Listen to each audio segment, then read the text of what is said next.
Қайырлы күн баршаңызға. Менің каналыма қош келдіңіздер. Бүгін сіздермен қазақтың ұлттық тағамының бірі өте нәзік, жұмсақ, үлпілдек болып шығатын бауырсақты жасайтын боламыз. Менің каналыма тіркеліп, лайк, комментарий қалдыра кетіңіздер. Ең алдымен бөлме температурасындағы жылы суымызға қант және құрғақ ашытқыны салып, опорамызды дайындайтын боламыз. Барлығын араластырып, бетін жауып, аздаған уақытқа қалдыратын боламыз.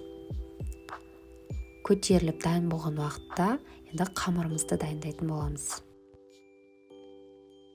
Сүт, су, қант, тұз, сұйық май, майонез барлығын салып араластырып аламыз.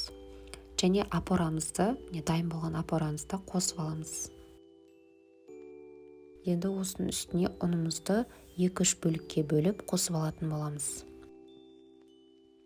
Енді қолымызбен қамырымызды жұмсақ етіп илеп дайындаймыз. Қамырымызды илеп алдық. Енді оның бетін жауып, жылы жерге аздаған уақытқа көтерілгенше қалдыратын боламыз.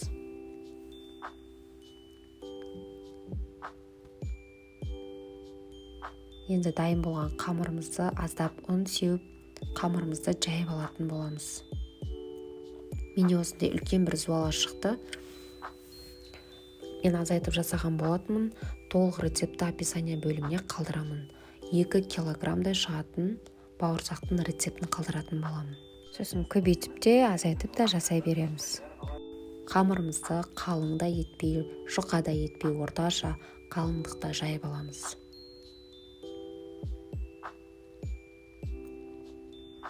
Не жайып алған соң, осындай формамен, домалақ формамен кесіп алдым. Сіздер де қалаларыңызша осындай формамен немесе 4 бұрышты етіп кесіп те пісіріп алсаңыздар болады. Алдын ала табада майымызды қыздырып, қатты да жай да емес, орташа отта бауырсақтарымызды пісіріп аламыз.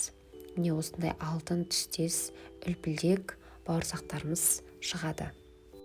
Барлық бауырсағымызды осындай орташа отта пісіріп аламыз. Бауырсақты домалақ етіп жасағанда жанында қамырлары қалып қояды. Олардан да осындай шелпектер пісіріп алдым.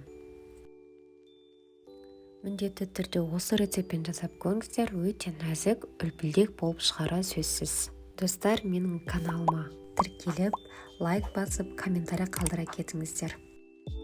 Назарларыңызға рахмет. Сіздермен болған Сандуғаш Әбдіқұлқызы.